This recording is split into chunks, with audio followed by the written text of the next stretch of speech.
PMA and PMDN. Those are basically foreign and domestic companies. If you peel the onion a little bit more, out of the 23 billion, 17 billion, give and take, was in PMA, which is the foreign sourced investments. Peel it a little bit more, out of the 17 billion, only 2.2 billion went into mining. Okay, and traditionally, mining has been perceived as a sector that does not get too friendly with the environment. I would have thought that that number would have been much bigger than 2.2 billion out of the 17 billion. So the rest of the $17 billion is actually going into the purposes of building roads, logistics, manufacture, agriculture, and all that. So I think people on the selling side or on the investee side, I think are getting more and more educated about where Indonesia needs to go in terms of establishing a proper trajectory towards a green economy. And I think it would be good also if more and more of the private investors would play the role of educating people in helping Indonesia with that trajectory. If you take a look at how the investment money is going to come to Indonesia, we can talk about the REDD for quite a while, but I think Adam and Pak Teras, Pak Rahmat, you would be most knowledgeable in terms of how many people in Indonesia still are not as educated about the issue as you would want them to be. And I think there is an increasing trend already in terms of the number of people that get it more and more. But a much more rudimentary pool of capital or destination of capital for purposes of establishing that trajectory towards a green economy, I think is that going to the renewable energy. And we are seeing, I think, pretty significant amount of interest into the geothermal.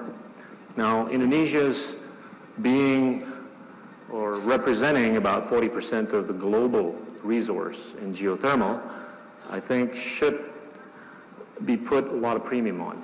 And I think people in Indonesia, in various parts of the government, various parts outside the government, are putting a lot of premium on this. The fact is, not much money has gone into it yet. But I think as we basically go around making sure that there's an alignment of thinking between the governors, the bupatis, or amongst the governors and bupatis and members of the central government, I think there is a significant value unleashing that could take place within the sector. And we are actually testifying to that, in that so many investors from different parts of the world, and also from Indonesia, are coming to our office to register their interest, to put in hundreds of millions of dollars, if not billions of dollars, into play.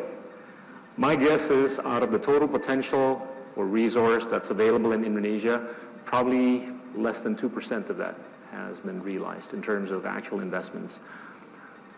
So I think that's the first concrete step that BKPM will have to take to make sure that the money is going to the right place for purposes of building this trajectory towards a green economy in Indonesia, beyond which, until or at the time when I think a larger or a much larger scale of people become knowledgeable of how we should actually properly package the transactions or the investment thesis for anybody in this world to be putting money into play for purposes of reducing gas emission in Indonesia, I think we will see a significant unleashing of value in the REDD sector. But I'm quite confident that within the pool of capital that's coming to Indonesia, more and more percentage is not only going to places outside Java, but I think more and more percentage of that pool of capital is going to go to a much more green-centric destination. Thank you very much. Yep. sign at your time. Let me, before opening up to the audience for any questions, maybe if I could pose one or two questions first to the panel, maybe one kind of at the global level and one locally. Maybe Pa Olaf and Pa Rahman on the first one. In the red space and with regard to the international negotiations, one often hears complaints from business that they have been left out of the process, or they have a relatively small role in shaping the solution when everyone recognizes they're going to have a very big role in actually implementing the solution. That has reduced over the years, but I think it's still one still hears it. And particularly in the red space, obviously the private sector has a very large role to play. In the thinking and the shaping of international red finance or support for red projects, I'd be interested both from, Rahman, your perspective in terms of what Indonesia is looking for from the international community to provide effective financial support for the red purpose, and maybe Olaf, you could share with us your thoughts, kind of how the thinking is evolving at the international stage, at the global stage, about how we get away from a public sector sort of ODA mindset, to think how we bring the private sector into play in a very constructive way. Do you want to just maybe ask you to start on that side? Sure. No, thank you. No, I think this is really interesting because you're totally right that the mindset of how we have been globally thinking about how to approach climate change has been very influenced by the fact that international cooperation has very much operated within this ODA way of doing business, which is fundamentally predominantly about public-to-public resource transfers. But we are seeing an enormous change underway in this, and new and innovative ways to do it very differently.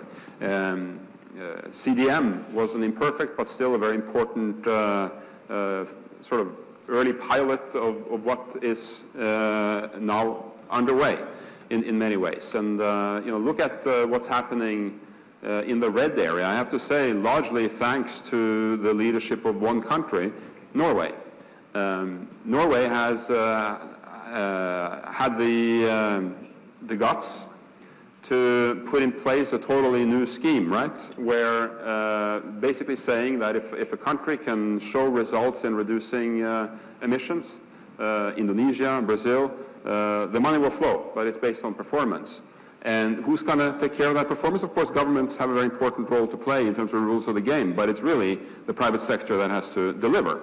And it's that very powerful match of changing rules of the game or even expectations, signals to the private sector, and then the private sector needs to show leadership, of course, in making it happen. And I think this is what we are seeing to greater and greater extent today. Now, the simplest way I have in terms of picturing what are we really trying to do here is, and now I'm talking also beyond red, the emissions curve still looks like this, right? And this, in essence, is the biggest global challenge we face under the sun today, how to bend that curve.